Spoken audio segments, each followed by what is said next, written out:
of NYC Resistor Hacker Group. I'm also a ham radio operator, call sign KC2UHB. I'm at the Dayton Ham Mansion right now and would like to share a little bit of my hobby with you. Something that we're doing with Stanford University. Okay. The Dayton Ham Mansion in Dayton, Ohio is an annual event that's a maker's heaven for amateur radio operators, or hams as we're called. You come up here and look at the meter, and they don't sound the same. Why? There are 3 days of exhibits, demonstrations, forums, dealers, and sellers inside, and outside is one of the world's largest flea markets. Hams were the original makers and hackers, using new, used, and scavenged parts to make transmitters, receivers, and antennas capable of communicating with other hams anywhere on Earth and beyond. They even contact astronaut hams on the International Space Station. In fact, most astronauts are hams, licensed by their own countries. November 0, Kilo Golf Mike. We've got you loud and clear aboard the International Space Station. Welcome aboard. Okay, Colonel, very good. Nice to make a contact with you again. And hey, just a question. I saw your Twitter profile picture. Is that Everest Base Camp? Go ahead. Yeah, it sure is. It's Mount Everest, and I was there. That was taken at base camp. Have you been there? Oh yeah, we've been to base camp a couple of times. And in this hobby, communicating is the key word. And when computers came along, they fit right into the ham's wide world. Using their technical skills and imagination, hams put together advanced communication networks connected by radio waves instead of wires. By powering up this radio, it becomes part of the mesh. The network discovers it, utilizes it, and then this radio in turn repeats services out to the parking lot and to other services that are exterior to the building. The ham radio bands are the last place in the radio spectrum where individuals can make or modify their own wireless equipment, try ideas out, and see what happens. This group from Austin, Texas is experimenting with wireless mesh networks that can grow and adapt with plug-and-play flexibility. What I did was I took the OLSR daemon software, compiled it on this little bad guy, and got it part of the mesh. This will mesh with the other node. A mesh unit is nothing more than a wireless router modified by ham radio operators with new software and bigger antennas.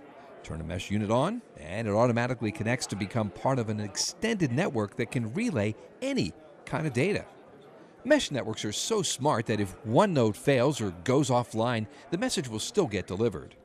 And then you have 1K resistors, which are brown, black, and red. Making things is one of the joys of being a ham radio operator. This group at the Escondido, California Radio Club is building radio direction finders used to locate hidden transmitters as a sport or to find lost victims in emergencies. Your antenna will be the last thing that we assemble, and that will go to the outside screw terminals. And it's the difference between the signal going to each antenna is how we find out which way the signal is coming from. The club is one of over 7,000 active ham radio clubs in the U.S. Many ham radio clubs are affiliated with ARRL, the National Association for Amateur Radio. Radio clubs are the in-person aspect of the hobby. Hold it up high so that your body doesn't affect it. They're similar to hacker groups, but with a communications attitude. It's in there, I just can't see.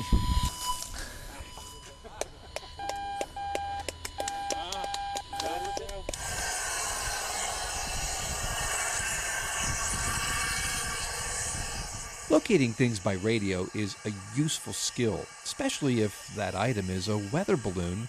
If it would go right through that patch, that'd be good. Just so we could, it's kind of fun to watch it go up. Carrying a TV camera and a ham radio video transmitter. In 3, 2, 1. After the launch, the balloon's tracked by eye, and then with a homebrew APRS, automatic position reporting system using GPS satellite data. It's an imaginative combining of technologies. This guy puts out 2 watts of power, and it has band modules, so you can easily change from band to band, has a dummy load and power meter circuitry, and that's for a guy who wants to have more power. Like the challenge of catching a big fish with lightweight tackle, Some hams enjoy making and using low-power equipment to catch the big one. This annual meeting of hams in Fairborn, Ohio is called 4 Days in May. It's for hams interested in communicating using extremely low power. Is that actually on the air? Yeah, it is. Right here. Just these few little wires. Low-power communication is an art, a science, and some magic thrown in all at the same time. On the receiving end, low power usually means weak signals, and the challenge is pulling weak signals out of the background noise. A leader in weak signal detection is Nobel Prize winner Joe Taylor, K1JT.